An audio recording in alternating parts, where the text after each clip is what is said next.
Straight out the boot room to Wembley, our second home. We come to conquer, no, we never walk alone. We dominate, the cream of the crop, drawing all our strength from the roar of the cock. It's all for one and one for all. Pass a move, we're talking total football. Here we go again, Roy's red machine. Liverpool, the greatest team the world has ever seen. Pass a move, it's the Liverpool crew. Pass a move, it's the Liverpool crew. Pass a move, pass a move, pass a move, pass a move, pass a move, it's the Liverpool crew. Hello and welcome back to the Liverpool Groove. I know what you're going to say. I know what you're all going to say. What the fuck are you doing on Zoom? And I apologise. I've had a recurrence of my foot injury. John Mayer once said, "Your body is a wonderland." Well, mine's a piece of shit. So just going to have to deal with it. Should only be for this one. It is sort of, it's about 50% there at the minute. I took tablets before it even started there in this time. So just a pain in the ass or a pain in the foot. Anyway, let's get into it. Podcasts, aren't we? Like I know, out for a month. It's a nightmare, but we move.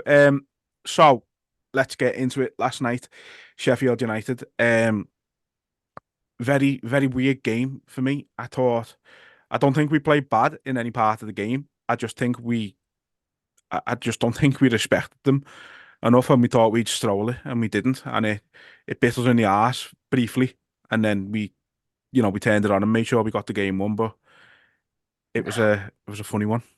I was baffled by the negativity. I think you put something mad out on Twitter, like I knew it was going to happen with shite or something, and I was like, "What the fuck with these people?" Like, I didn't say we were shite. I just said that I could feel it coming. Yours was a watered down version of what people were putting out. Like, there was people putting, "We deserve this." And I was like, what the fuck? It's the most percentage in a game ever in the Premier League. We've had all the ball. We've created chances. We just haven't put it in the net as often as we should have done. Thought we were fucking sound. Never had an issue with the performance. The goal we scored was a fucking, you can call it a fluke, but it was downright graft by Darwin Núñez, that first one. We deserved the goal from it because the fucking run he's done. Their goal is a fluke, but again, you could say they deserved that because the fucking work like they put in to get it, but no keeper stopping that, no defenders doing anything different with that. It's hitting them, it's going in. We didn't deserve it. We deserve to still be 1-0 up, if not 2 or 3. And again, half an hour to go, Liverpool 1-1 at home. Not a doubt in my mind that we don't win the game.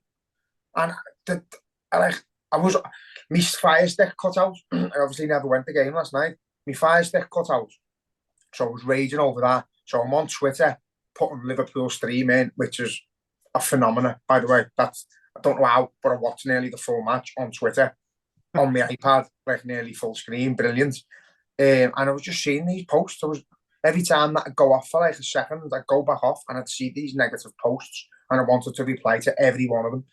And I fucking, half these fuckers who are moaning like that just don't deserve any success with us. I wish they'd just fuck off to Man City or whoever. But people aren't willing to be part of the roller coaster. They just want the success. They want to be part of the happy times. And when we've won the points, but can't hack the bit in between when it's not going quite as well as we want. And I had no doubts last night that we were going to score. The goal we did score to make it 2-1 was fucking worthy of a league title on its own. Yeah. But they're the big moments where you need big players, and you know, I say, never had a doubt we were going to score. I never felt like it was one of them games where we weren't going to score. I just thought, matter of time till it goes our way. Something will happen. If not, we'll get a fucking penalty or something.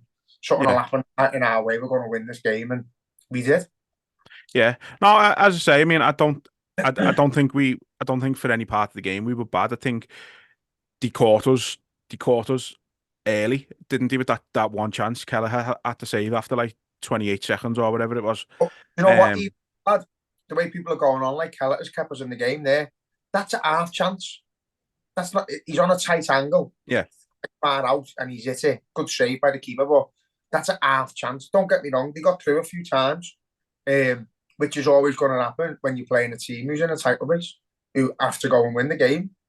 You know, if we were 6 points clear and a draw would have done us or whatever, yeah, they're not getting a chance against us. But that's not the situation. We've got to go out. We've got to attack. We've got to be open at the back, and we've just got to outscore everyone, which we're doing at the minute. Yeah. Yeah, no, my post was just at that time when he did score. I knew they were going to score at that time. I just felt like they had that little bit of the game, that the only part of the game that they did have, and I just something in me was just thinking something's going to happen here. It's going to be. I was thinking if it's going to be a deflection, it's going to be scruffy as fuck, or it's going to be a worldie, but somehow they're going to score, and it was. It was deflection. It was scruffy as fuck, and it just made life a little. Not even, it wasn't even nervy really, was it? Like you say, it was never in doubt. But I think, like I said at the start, I think we just kind of didn't give them the respect that we should have done, and we didn't. I think we just thought we were going to walk it, and I feel like a lot of the game had that feeling like we weren't really pushing it that much, except for Darwin Núñez, because he never ever stops running. Luis Diaz as well, by the way, I thought was very good. But yeah, it was never in doubt, and I think there was a lot of negativity, and I was looking at some of the posts thinking you're going a bit too far here, and it's like, there's people calling players out for bad performances, and that you're seeing people having a go at Gakpo for coming on the pitch, and then why are we bringing That's Gakpo what I on? mean. And I look at where they're from, and there's no disrespect. I look at where they're from and how many posts and how much they comment on, and I just delete them and just think, you're not a Liverpool fan, you're just a weapon. And I think a lot of it is, I think they prefer to have interaction, and they prefer to have a real fucking footy conversation and a real view. And you all got blue ticks. That's how you know. Yeah, that's what I mean, lad. You look at it and you go, fucking hell, here's some fella from Kenya, but his pictures of fucking Fernando Torres in the Chelsea kit, his background is Man United, and he's got a fucking Chelsea tattoo. Do you know what I mean? Like, and he's commenting on Liverpool. So just that's what you get, and you're getting loads of these people who aren't really Liverpool fans, and they make me bite. So fair play to them, because I do. I fucking hate it, but the main ones are those on the ground. And I think, again, Sheff United score, and that's where the fans turn up, because it was flat as fuck. They've turned up. I think the problem was, you said before, we've turned up expecting to steamroll them and all that. You've got fans talking about how many can we get, let's get the goal difference down. No chance Liverpool thought that. No chance Klopp went out there, or the players, thinking they were going to twat them, because it was never the case. It was going to be hard. I said to our Chris before it, I'm not even 100% sure we'll get the win, because it's going to be that hard of a game. And then we kicked off, and I was like, "Now we're going to piss it. Yeah, we're going to get the win." But yeah, just one of them games, lad. Fans are expecting to win 9-0 and that, and if it's not 4 or 5 at half time, they're getting a cob on, when we're doing everything right, barring putting the ball in the back of the net as often as we should. But on the other hand, we're the leading goal scorers in Europe, so take that what you want. We score goals. I think we were a bit wasteful at times last night. I think just that final ball. I felt like we were panicking a bit when we were getting closer to the goal at times last night, and it was just causing a lot of chaos in a way. It was just a weird one, like you say. It was never really in doubt, but I think there was just times where we didn't look as confident in our attack as we have been, and I think just the fact that it was Sheffield United and we were getting that many chances, it was always going to come really. But you mentioned the second goal, the one that put us back in the lead. Very, very Steven Gerrard-esque, Olympiacos 2004. He shouted Gerrard as he hit it. I'm not he shouted Gerrard. We've spoke about him quite a bit recently, but like, 2 absolutely ridiculous performances in a row. Comfortably the best player on the pitch, 2 games in a row. Like, I mean, is he starting to get to a point where 35 million is just, I mean, I think it was a bargain anyway, but is it becoming more and more of a bargain every single game? It's becoming a bit alarming, because then you look at the other side and you're looking at Casado and what they pay for him, and it still tickles me. And but again, he was a conversation where is he playing out of position? Is he as good as we were hoping he was going to be? Fucking, he's everything and more, I think, at the minute. He's reached the potential where you go, fuck me, he can't be without him. He's that playing a little bit further up the pitch as well. We were seeing the best of Szoboszlai as well because of him. the performance, like the cohesion between them, you know, and that's without Enzo. But I think that's your middle three, innit? Enzo, Mac Allister, Szoboszlai, all day, every day. The engine on them, that tackle Mac Allister done, where he scooped it from behind him and come out with the ball without touching the player, just like bow down, fucking world class. In his defensive play, in his offensive play, his vision, the balls he's got now to hit them type of shots. I don't think he'd have hit that a couple of months ago. No. And then some of the goals he's already scored, the assists he's got, he's just a dream player. He is. He's just everything about Liverpool, isn't he? He's been, like I say, the last 2 games especially, but I think for the last 3 or 4 months at least, he's been probably our best player. And he's just, you know, when you consider at the start of the season, we were having a conversation, like, not really sure about him at the minute, playing in the wrong position. He's not really solid defensively. And now he's like, you know, he's recovering the ball with ease, every possibility. He's getting forward. He's doing everything. I seen a tweet today saying Alexis Mac Allister's so good, he made Caicedo look like a 120 mil player. And that's it. And, you know, there's fair play. There was people out there saying Mac Allister's the one you want, not Caicedo, all along back in the summer, like in May last year and things like that. And it's just... It's different roles, isn't it? But if you look at Chelsea now, getting Enzo and Caicedo, like I've seen them on their own podcast saying, we fucked up. I'd rather have Enzo. We got the wrong O. Should have got Enzo. But, you know, what we've gone out and done what? Again, against the grain, you've got people moaning, who's this Enzo lad, on Mac Allister from Brighton, when we could be getting other players, and that's what we do. We go out and we get players, and they fit a system that they just come out the shell, they become world class. And I'm not even, I put my neck on the line if you want, but the pair of them are world class. Szoboszlai's on his way to being there, and he was the one out of everyone that you went, he's special. But at the minute, Mac Allister and Endo, we couldn't be without. Yeah. And even without one of them, you know, Endo didn't play yesterday, but we just find a way. And that's the beauty of this Liverpool team, lad. We just find a way to pick the points up. You know, people are saying we've conceded so many goals and all that. Yeah, we haven't had a back four or a goalie. You know, Kelleher's played as many games as Alisson now, if not one more. I'm not sure whether he took the lead yesterday. I'm not sure of the numbers, to be honest, but yeah. Played the same amount of games this season as Alisson Becker, and you wouldn't know any different. Well, I was saying this last night about Kelleher and Conor Bradley was another one. Is, you know, imagine at the start of the season being in a position to say we're not really missing the best goalkeeper in the world, and we're not missing one of the most influential, game-changing right backs that played the game in the last 10 years or so. It's mad, but it's the truth. You know, it must be great, because I think in recent seasons, if Alisson had been injured, we'd rush him back because you need Alisson back. Kelleher's proven now that he's more than good enough to cover for him, which has led us to go, you know what, let's fucking make sure he's right. Let's take our time and get him back properly. We don't have to rush it. And I think it's been the same with Trent because of Conor Bradley. Yeah, I agree. I think obviously you don't want to be rushing players in anyway, but there has been times where we've been desperate. Conor Bradley, you know, I think he's struggled a little bit the last few weeks defensively.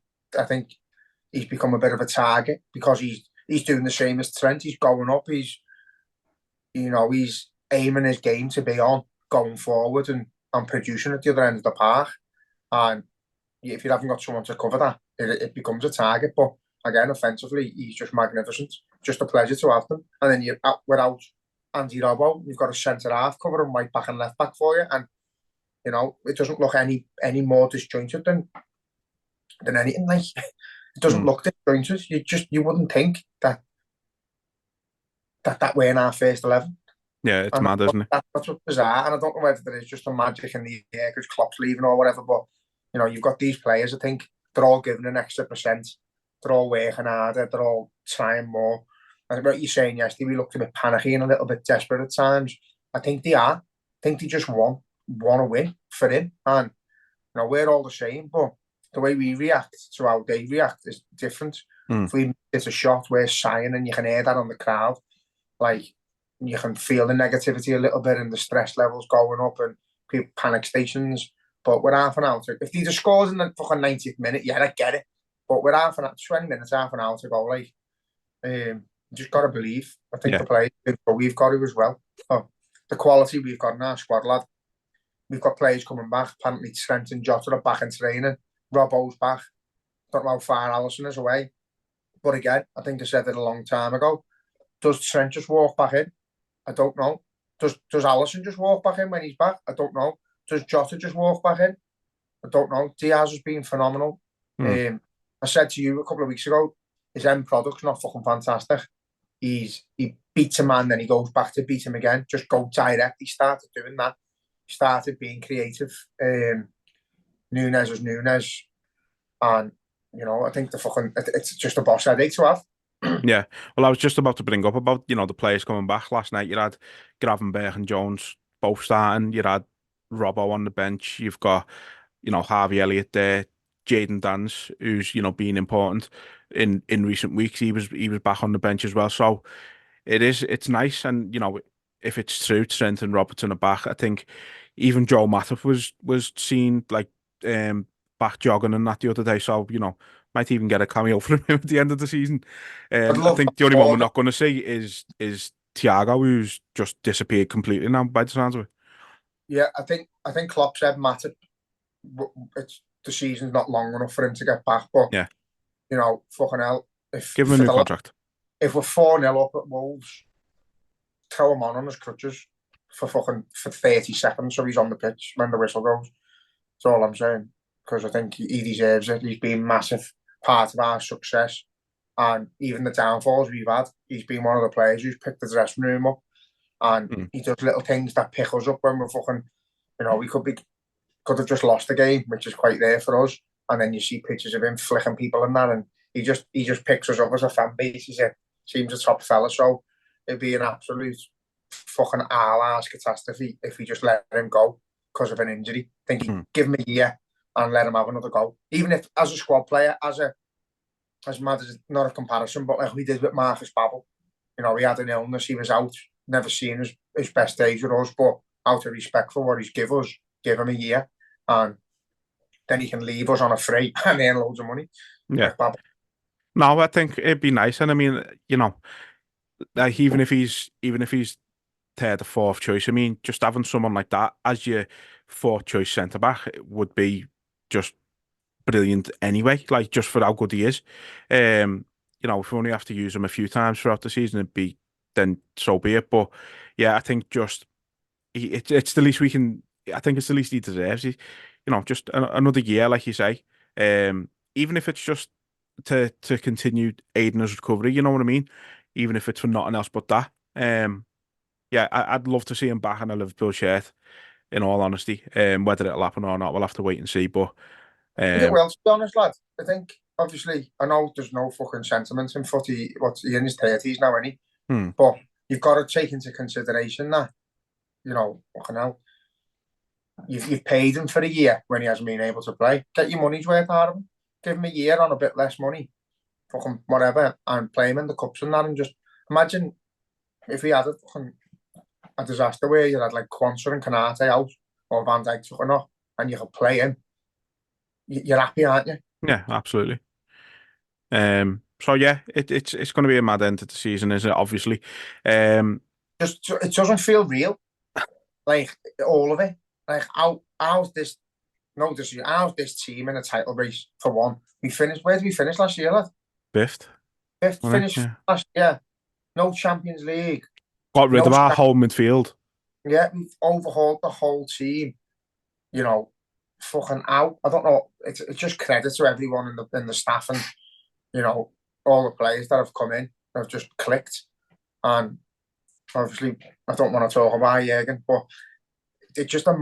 None of it feels real. It doesn't feel like we should be here, but we are. And I believe, but I just think it's fucking too much to expect. Yeah, I know what you mean. Even being in the conversations, part of a fairy tale. You know, we've won a cup. Hopefully we end up in Dublin for a cup final. And, you know, if we can add a league title to that, it would be ridiculous. But we're capable. And it doesn't feel real, lad. It's mad. this season as a whole has just felt like weird to me. Like we're 30 games in, and I'm still thinking to myself, right, the season's got loads left. I still feel like it's early in the season for some reason. That's what I'm like. Um, and I don't know what it is. It's I don't know. Maybe it's just because I've still got vivid memories of the Chelsea game, first game of the season, I uh, know. and how much of a meltdown we had after it. Who'd have It's just thought we? mad. It's It's just literally yeah. it's like gone in a flash, and I'm gutted. I said to me dad the other day as well, I'm going to try and not drink as much during the fucking games and that because I'm missing bits and I want to remember every last fucking second now, no matter what happens, whether we make it or we don't. I want to remember the last 8 games with Jurgen. I fucking feel like I'm going to cry again. Fuck off. Go away. Let's switch subject then very quickly. Just stop Fuck's the sake. tears. Um, the Brighton game now. Was I thought again we would I thought we were very good in the game in all honesty. Sorry, can we talk about Gakpo first? Okay. Because he come on and scored against Sheff United, and he doesn't. No one bats an eyelid about Gakpo, but he's had shit. He's had shit thrown at him. He's been made aware of it by the fucking journalists, and that's how he's answered it. He's come on. He's tied the game up for us. Thought he was influential in the game when he came on. Yeah. Took it by the scruff of the neck. Wanted to get forward. Wants to play people in behind. Yeah, thought he was brilliant. I think that's the right attitude to have. Come on, work hard, and get yourself a fucking goal. But you know, we've said many times he's not getting played in the right position. He's getting played as a 9, and he's getting played on left or right or centre mid. Got to before anyone judges him. You've got people these tit accounts. Oh, we're keeping him in the summer or getting him. Yeah, of course we want to keep him in the summer. Fucking hell, he's a massive Dutch international. We just need to play him in the right position. But I just wanted to clear that up because he gets a load of shit, and I think a lot of it's unnecessary. So it was made up for him to grab a goal and put 2 fingers up at all the little pricks who were having a go at him. Gravenberch, on the other hand, he's just a ghost. I think he's just offered nothing yesterday again.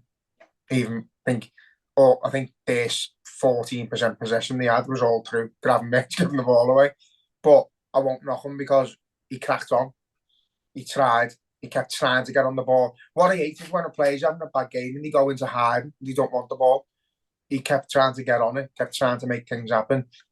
And he ran round and had a go. So, you know, again, he's still learning.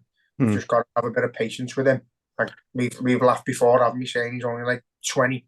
So you've got to give him the benefit of the doubt, and somewhere along the line, he clicks into gear.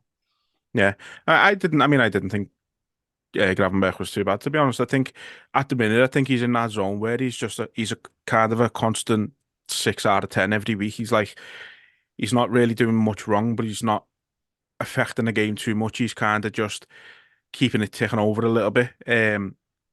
But I think he's just come back from injury, and again he's just trying. I think it's just been a stop-start season for him, really. No pre-season as well. I think you've just got to give him the benefit of the doubt, let him have a proper pre-season with the squad, and go into the season flying, fully fit, ready to go on that. And I think you'll see a different version of him next season, especially. New manager's probably going to come in with completely new ideas. Might be a completely different role for him. What? Shut up. I had to bring it up. You mentioned Gravenberch. No, that's it though. That's what's going to happen. He's just got to. I think what you're saying about pre-season as well. That's where you get all your confidence. You have a boss pre-season with players like Salah and that. If you just get fucking last in and get insane in there, you're playing Sunday. Like fucking hell, no need. But got to give him. Got to take everything he does with a pinch of salt. Give him a full pre-season. See where we're at. I hope we don't lose any players in the summer. That's in the squad now. There'll be a few kids going out on loan and that. Might be 1 or 2 older lads doing their own thing. I think Van Dijk slipped up with that, didn't he? Said there'll be staff and players leaving. So, it is what it is. It happens every summer, and we go forward. We bring new lads in, and we grow again. Yeah. He could have just been alluding to Matip and Thiago, to be fair, because I think they're the only 2 whose contracts are coming to an end, so he could have just been alluding to that, really. But you have, like, Reece Williams will probably go. Matt Phillips, The ones you'd expect, basically. Yeah, just there's still lads they see every day, aren't they? So they're still part of Leicester's players. But again, you know, look at the squad we've got. It's just ridiculous. It is. I love how polite you were as well, asking if we can speak about Gakpo. It's very, very nice of you. I know, I fucking feel sick. Because I'm still sad. I know, yeah. Right then, so the Brighton game, just to talk about that briefly, as I said, we were good. We were really good in the game. We controlled it all. I think they just got one chance, and obviously it had to be Danny Welbeck. Popped up with a fucking great snake. In fairness to him, shouldn't have got there, but when it did, you're not saving that. But then after that, it was all us. And again, I don't think it was ever in doubt. Yeah, I blame Van Dijk for that goal because he moved out the way of the ball. Yeah, but like he does, and I was fuming. But again, their strikes. You'd have to be a fucking brave house to put the last your head in front of it, like, to be fair. But you should have done. This leaning back shit and getting out the way of stuff and holding off from tackling does me head in, but it happens. And then, yeah, again, I thought the scoreline wasn't comfortable, but we were. Yeah. I thought we played well. And yeah, we made it happen. It was a fucking. We watched us and then we watched Arsenal and City, and our game was just brilliant. Like both sides had to go, bit end to end, but we were obviously the better side. We looked like the team that was going to win the game, and again, we've had to come from behind and take points where people were expecting us to drop them. So as the time's going on, you're thinking, oh, we could slip up here. 2-1 win, 3-1 win. And then there's 8 games left. Yeah. 8 games to go. It's just fucking mental. And I said it before this running, like, I think we all drop points. I think every single one of us at the top drop points. It's who lose, who draws. Fucking, it's mental. Have me head gone with it. I think, surprisingly, Tottenham have got a big say in what happens in the title race. I think Tottenham have got to play all 3 of us, or definitely at least us and Arsenal. And I think it's the same with Villa. Villa have to play at least 2 of us. And I know we've got Villa away. Spurs at home, we should beat. I think the real test is that Villa away one, and obviously Sunday, which we'll come on to in a minute. But yeah, all tests. This is the thing, though. Every one of them's a cup final. Like, anything can happen in any of them games now. It's at that point of the season where no one's just floating through. Every single fucking team is trying to get something. Like, say, for instance, we were playing for Sheff United. They more or less know they're down. They're practically down. But if they cost Liverpool the league, they're in all the papers. Yeah. They would have got all the plaudits. They'd have been all over Sky News this week. And they've G'd them up, made them feel boss that they were the team to be the giant killer and put a fucking dagger in us when we were on a good run. So that's where we're at. Everyone wants to beat us. It's fucking frustrating, but that's what happens when you're a good side, lad. You've just got to take that on the chin and do whatever you can to win.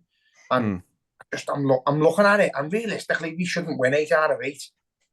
But I'm not going to say we're not. I'm not going to say we're not, because, we're capable of it. It's us.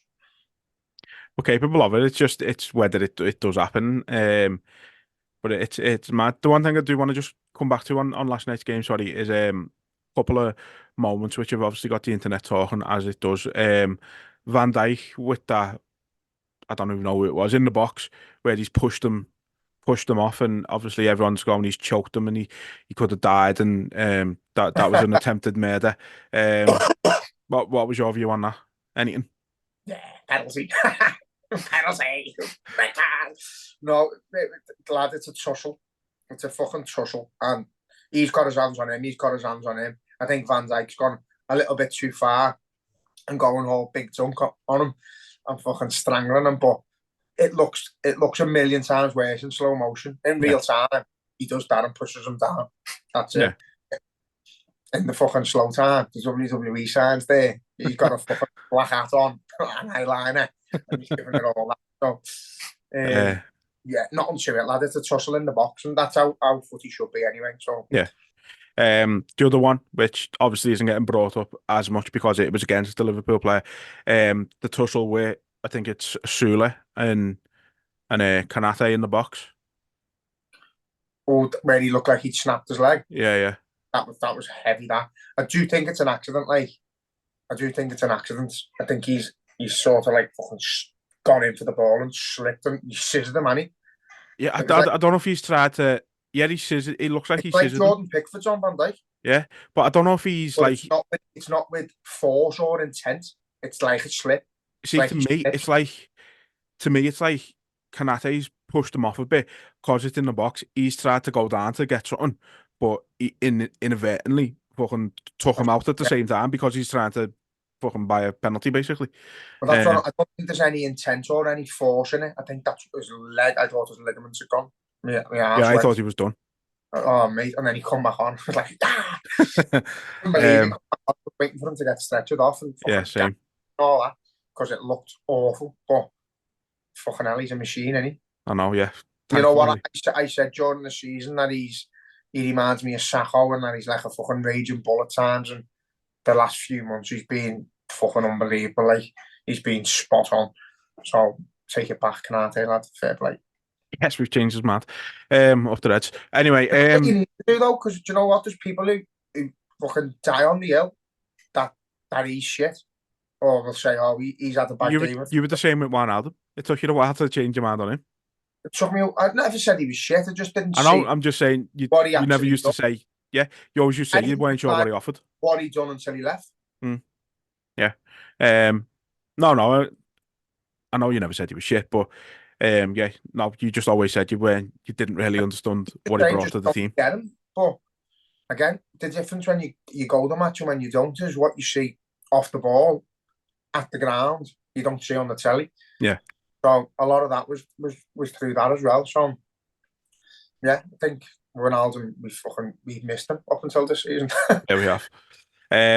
Before we get on to the United game, obviously there's been the news come out today of the ticket price increases. I think Spirit of Shankly put a statement out which I haven't actually had a look at yet. But what's your take on it all? Well, Spirit of Shankly have basically said, they've got someone who sits on the board who like deals with issues for the supporters. He gives us a voice. That there's been no correspondence with them. There's been no board meeting, no nothing. They've just announced it. Behind the backs, they're obviously pissed off. I think the tickets have gone up £18 a year for a season ticket, so effectively £1 a game, which in the grand scheme of things is nothing. But when the tickets are already like 700 and something quid for the year, and you're probably a billionaire company who's getting all sorts of Sky, all sorts of competitions, you don't need our money. So to throw 18 quid onto the working class during a fucking financial crisis is just fucking unmerited, unthought of, bit unjust to be honest. But I've just put a post out before saying, there's people there who are coming from all over the world to watch us, paying for hospitality. Throw fucking 30 quid on their tickets. If you're coming over here or you're local and you're buying hospitality because you've got a business or you've got the money to do it, then hit them for an extra 20-30 quid. It's the same thing as what we say with the Tories and Labour. Fucking charge the big businesses and the rich a little bit more and the working class a little bit less, and you'll have a more balanced society. So just charge the ones who are spending the big money a little bit more. Give them an extra pint. Give them an extra pint, charge an extra 20 quid. Pint on a hot dog, 20, cost the club about £1. Throw 20-30 quid on the price of a hospitality. There's more than enough now on the ticket sales. If you've got every credit, and you're the first in the queue to buy a ticket for Liverpool, there's already tickets gone. Because there's that many fucking hospitality in that. So it's just a weird... More principle that than it is. I don't think anyone's going to be... Don't get me wrong, I don't know people's situations, but people do budget to go to the match. People work and they go, fucking hell, I've earned 100 quid this week. I'll be able to go to the match. Now, I know it's only an extra quid, but that extra quid might be, you've got £1 less for your bills, do you know what I mean? It sounds fucking drastic, but that's the situation people are living in now. Everyone's on a fucking purse string. Everyone. Yeah, I don't know it just who seems are. mad, lad. You've got the club announcing record profits. The ground, the capacity of the ground's just increased, so they're getting more money from match days anyway. It just doesn't seem to. There's no need to increase prices at all. It doesn't seem. You look at Bayern Munich, and it's the thing a lot of people always go back to what Dave said about increasing prices and season ticket prices, and they go, yeah, we could increase it and charge people an extra 150 euros a year and earn an extra 2 million over the course of the year. But what's 2 million to a club like Bayern Munich? It's nothing. We'd rather Exactly. have people go to the game than price them out of it. And I I think went, that's why that 50+1 rule in Germany works, because it does stop things like this happening. but even like their football fans aren't treated like animals either. Like if you get on the bus or the train with your match ticket, that's your ticket. Your transport's free around Germany and that. Whereas, it's hard to get to Anfield. Hmm. The match on all the traffic and shit. I don't think it's, again, I think it's the owners trying to do something behind the scenes and without realising the backlash it's going to cause. And again, I think they've gone £1 a ticket. They're not going to moan. It's not the £1 a ticket that's affecting people. It's the principle of charging working class people more. Again, it's gone up. So, well, Isn't it 2% a season for the next 5 years as well? yeah. So you're So talking 10%. So it's gone up £18 this year, and then next year it's going to. So over the course of that time, it's going to be an extra, well, whatever it's going to be, an extra 10% from now. The cop is about 59 quid, I think. Yeah. For one match ticket to go and watch 90 minutes of footy is 60 quid, which for a lot of people is like a fucking day's wage. Yeah. So if you add another 10% onto that, you're talking 70 quid. Like, yeah. It's just, I don't know, like I say, with the increasing in capacity and things like that, record profits announced, it just seems like a decision that didn't even need to be a discussion. It didn't need to be made. And this is the problem, like, if you run it by the spirit of Shankly and the union member on the board and go, what's your thoughts on this? They've done like a survey. They've asked people what's their main concerns, and the ticket prices was up there. So 98% of the union, which I'm part of, and that said no, we don't want ticket prices to go up. Obviously, yeah, that's something they've put to the club. It's been ignored, and they've done it anyway. But yeah, if you fucking read the room and you go, you're a local lad, you follow us all over Europe. You travel far and wide from Norway or fucking wherever to watch us. Do you want the tickets to go up? No, we fucking don't, because we're paying enough. Not one person is going to say yeah to that, but maybe that's why they've not consulted them. People, and this is the fucking problem with Liverpool now, is it's not like working class anymore. So all the people from around the ground and that around here who go to the match, we're all like, it's the principle. Why are you putting it up for us when there's people who are willing to spend fucking 500 quid a ticket every bastard game just to get in? Charge them a bit more. Yeah. And that's my point. It's not that they're lesser fans because they've got more money, but they've fucking, in a nutshell, they've got more money. They're not going to miss an extra 30, 40 quid. So hit them with it. You know, if you've got, say, for instance, I don't know how much of the stadium is capacity-wise, hospitality, but whatever that is, say it's a third or a quarter. Say it's a quarter of the stadium's hospitality. Put their ticket up 4 quid per game. That's it. Put it up 4 quid per game. And charge them, and they'll make up the number for all the working class people as well. It's not hard, but they don't think. No, they don't. Like I say, don't want to. With tickets as well, they need to do something. They need to fucking allow people who, on the off chance, might have a good week in work, can just go to the ground and buy a ticket, queue up, because there's just too many people haven't got the capability to pay for a membership for fucking no reason when it offers nothing. If you've got no credit and you get a membership, you've got next to no chance of getting a ticket.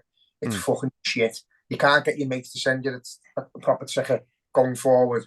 So, like, I've maybe 200, 300, 400, 500 tickets every single game available on the day or the day before at the ticket office, and it's first come, first serve, and it gives people a fucking fighting chance of going, fucking hell, I work the Saturday, I can go to the match. Mm. And that's how it should be. It's the working class aspect of the whole game is gone. It's all corporate. It's all preempted.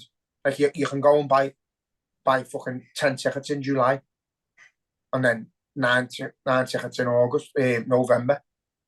Not many people have got that money to do it anymore, lad. Mm. You know, it's a fucking lot of job, but they don't think. No. So that's my. If I had to fucking sit down with Spirit Shankly, that's what my big protest would be. Obviously, get the ticket lowered if possible, and give working class people the chance to go up the ground and buy a ticket. Yeah.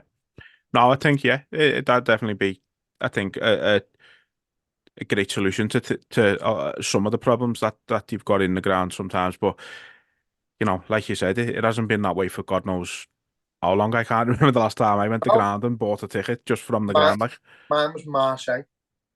Didier Drogba. I think they beat us at Anfield. And they had, you know what was boss? They had no tickets left. And me and Chris were only young, and we were chucking. And some fella come out from round the ticket office, all suited and that, don't know who he was, and give me an envelope, 2 tickets, and patted me on the head. And me and Chris got in, sat in like the upper main stand, or whatever, the top of the main stand, the corner, and it was fucking, we got battered. Paul Drogba went to Chelsea. Fucking hell, yeah. It's just a thing of the past, isn't it, sadly? I remember being on the phone to my ma in the phone box. I got on the phone box to phone my ma, and some Marseille fan ran in with a packet of crisps and threw them everywhere. What the fuck's just happened? Fucking hell. Madness. Yeah, look, obviously, we just had to mention that with it being a big story today, but didn't want to sort of dwell on it too much. Let's go on to United then before we wrap up today. Sorry. No, I just want to put a point out there as well. Like, why the fuck do it now? Why have any negativity coming towards the fucking club whatsoever when we're in a title charge like this? Wait till the fucking day after the season. Why do it right now? You know what I mean? For fucking, it baffles me. Just hasn't been well thought out across the board, has it?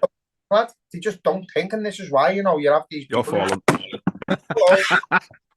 Jay's gone for a betting. I fell over. I'm fuming that much. I fell over. See, look, this is why we don't do it on Zoom anymore. I think I know what I've done, lad. I can't even see. Am I there? Yeah, you're here. Fucking hell. Yeah, so I don't know. Whoever's in charge of decisions there, they've got to do something daft every season. Every season, they've got to do something fucking stupid. Yeah. I think they just test us to see what they can get away with. Yeah, no, it's mad, lad. But yeah, just as I say, not well thought out at all. But I don't know, maybe they just need to have that conversation with Spirit of Shankly. Once Spirit of Shankly have seen the reaction from everyone, they need to have that conversation. And whether they can get them to reverse the decision, we don't know. But something's got to be done to,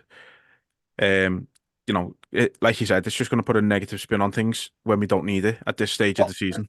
I guarantee what they do, they'll reverse the 10% and they'll go, oh, it's just an increase for this year, and we'll reevaluate it next year. Yeah. That's what we think we've won, but it's like they've gone to Turkey to buy a coat. They've gone in at a fucking price that they know is going to get haggled, but they're still paying less than they wanted to.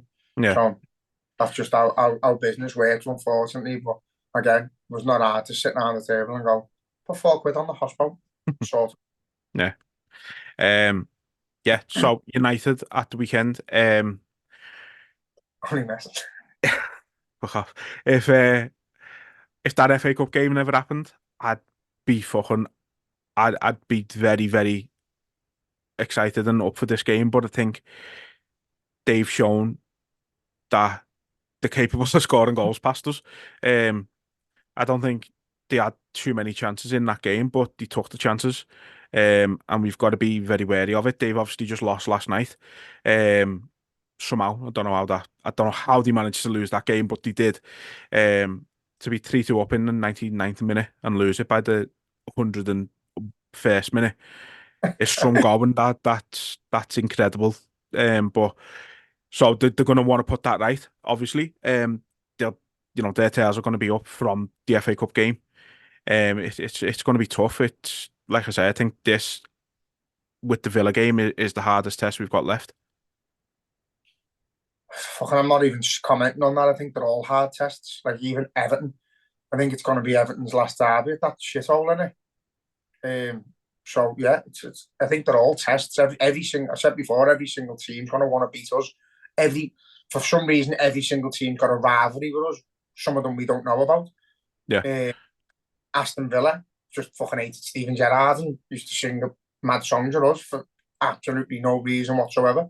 But they're all hard games, so I haven't got a game that I'm going into where I'm thinking, oh fucking hell, we mightn't win this. I think we've got a point to prove against Man United. We've got to show them who's fucking boss and that they're the little whipping boys, and go out there and prove that we're well better than them and that we're levels ahead of them and they're nowhere near us.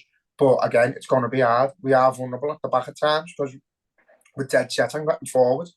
Teams like United, with the likes of Rashford and Garnacho getting in behind, it's fucking hard. It's a hard day at the office for whoever's playing in defence. But if Chelsea can put 4 past them, mate, we can put 5 and still concede 4 and win. So we've just got to. I think the game in the cup was just an unfolding of our own sloppiness and our own undoing.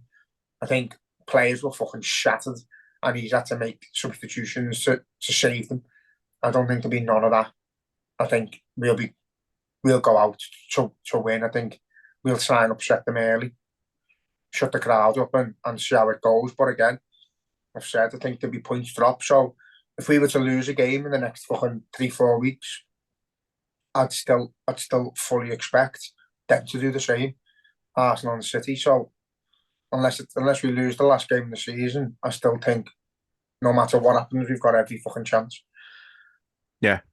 No, as I say, we said it last time, I just hate playing United just from memories of when we were younger. Not obviously so much lately, but they've ruined our childhood. And so everything about them I just hate, and losing that FA Cup game was just soul destroying.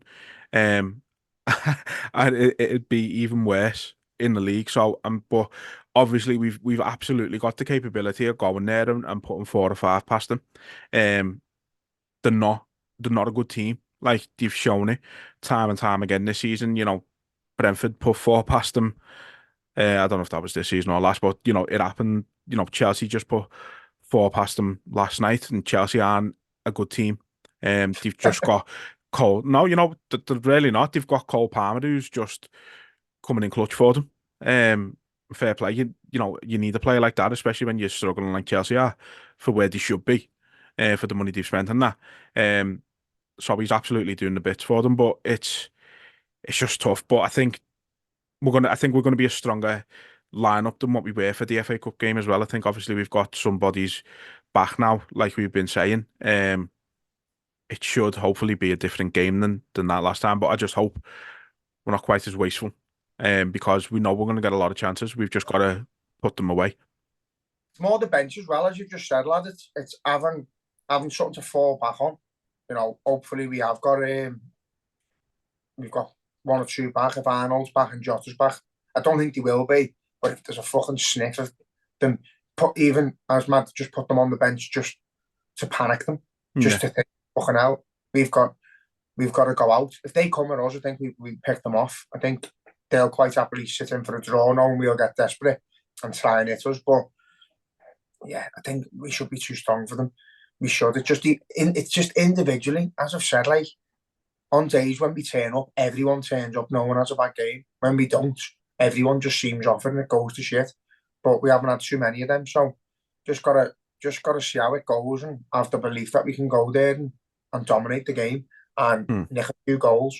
So I'd like to go there like we did at Anfield, where we pressed them and we strangled them and we forced them into errors in the first 10-15 minutes, and then the crowd died and we sort of felt like, oh, I cried, fucking died, just lost it. Like the game was stop-start and it just derailed us a little bit. But everything just went slow, and they played their game how they wanted to. They sat in, they made us fucking work hard, and I don't think we can let that happen. We've got to convert something pretty early, get a shot off, let them know we're there. You can't just go and pass the ball around. We've got to get in behind and get in that box in the first 10 minutes and fucking get a shot off. Let them know we're capable. And then, again, if it's not working out, you've got the likes of Harvey Elliott on the bench. You can come on, Gakpo. Hopefully you've got a Trent there or a Jota. You can just come on and do the biz. But Diaz, Nunes and Salah with Mac Allister and on Szoboszlai, which we didn't see in the FA Cup, I don't think there'll be a problem. Yeah, fingers crossed. Like you say, it's 8 cup finals left now. And then obviously you got the Europa League sort of sandwiched in between as well. But it's 8 cup finals. Got to treat every game like that. It's like you said, some people aren't there for the roller coaster, are they? They're just there for the positivity and the results. But I'm fucking buzzing for it. Like it's hard, lad. I'm ready for it. Like the talk of it just being saying to me dad on the phone. Then like the fact that there's 8 games to go, like it just doesn't feel real. But it's when you let it play on your mind, you feel sick. Like there's 8 wins and we're champions. I can't get my head around it. It's fucking mental. It's bizarre, but we've just got to win. And again, as fucking heartbroken as I'd be if it didn't happen, I'd still fucking, you've got to stand up and applaud this team for what they've given us this year, because we shouldn't be where we are. We really shouldn't. Like we shouldn't have excelled that quick with only one pre-season for this team, lad. It's fucking mental. I think we're a year ahead of schedule, in all honesty. We are, lad. We're a year ahead, and if not more, because you'd obviously think some of the signings have come in and there'll be players going out. Can't see there being much change next year. There's not a position there where I go, fucking hell, we need to bombard that. We need to whack that, because there isn't anyone. There's no one we need. Just need to just carry on playing our way. My big concern is someone coming in and trying to rule the roost and making mad changes, and just fucking, they need to just come in and just sit there and just let the team do what they do. Yeah. Add a little twist here and there, but leave it be like. But what I would say against United, I'd like to see Gomez start right back and Andy Robbo back in the fold. I think Bradley will struggle defensively. And I think, again, if Trent's not available, go for that defensive lineup where they're not going to get in behind us. We're going to have a flat back 4. Robbo will obviously get up a bit, but work it through the midfield. Go direct with Mac Allister and Szoboszlai. Have Enzo covering the back 4. And if it's not going well, after 55 minutes, we're not winning, then introduce Bradley to get up the wing while they're tired. Things like that. I think having him from the start is a bit of a not a mad one, but I think he's a bit of a trump card if you can bring him on in a game like that. If you bring him and Elliott on at the same time, mate, they're running rings around people. Yeah, absolutely. It's going to be mad. Just got to win, got to turn up, and people are going on about goal difference and all that. Goal difference doesn't matter. If you win all like games, goal difference doesn't. So just go out and win every game 1-0. Yeah. Off a ball sack off Nunes and Morales. Yeah, Give me 8-1-0s and I'm fucking buzzing. Except the last game, like that'd be just soul destroying, wouldn't it? But again, this is what football does to you. This is why, like, go on about Man City being a bit passionate and that, because they're just expected to win. We're sat here with grins on our faces because we're in contention for a title a year ahead of schedule. Our manager's leaving us. Nervous grins, by the way. No one knows what's going these on, aren't like these are buzzing, but like shit. What the fuck? At the same time, these are very nervous grins. Yeah, it's fucking lad. It's grim, and it's grim. I was like, but it could be worse. You could be nowhere near it, and your season be defined. This is the thing. People used to say when we were kids, would you rather get knocked out in the semi-final or lose in the final and have to walk past the cup? But it's a merit in itself to be in the conversation, isn't it? Yeah. That's it's not rewarding at the end if you finish fucking second, but at this moment in time, we're getting the buzz from it, we're getting the eyes, and you'll take whatever comes. But just got to believe, lad. 8 games to go, and it's Liverpool. It's mad, isn't it? Yeah, I well, feel look, like get me ready. let's wrap it up there. Just a quick one on Monday. I'm going to be doing an Atlanta preview with an Italian football journalist. So that'll be out Monday evening, most likely. But that should be good fun. Something a bit different. Preview the game against them. So yeah, that should be fun. So And that's coming out Monday. yeah, so I'm recording it Monday, and then hopefully I'll be able to get it out Monday evening. Sound. So yeah, it should be fun. Something a bit different, as I say. But yeah, look, 8 cup finals left, starting with Sunday. It's going to be the most chaotic end to the season we've had since probably 13-14. Mental. Just hope it Oh, doesn't end that way. But I know, yeah, you know, fucking hell. again, anything can happen, lad. I honestly, there's something inside me just saying, I think we can draw a game and still win the league. I really do. Yeah, I think we can. I just hope it's fucking one of them who don't turn up 1 week. It's just mental. It's so hard. We're also relentless as well. And it's brilliant for the league because it hasn't been like this for ages, as it were. There's no, three of us, you know, we're nearly at the last hurdle, ain't we? And we're coming in and you've got to just see where we go, lad. yeah, yeah. Yeah, I feel sick now.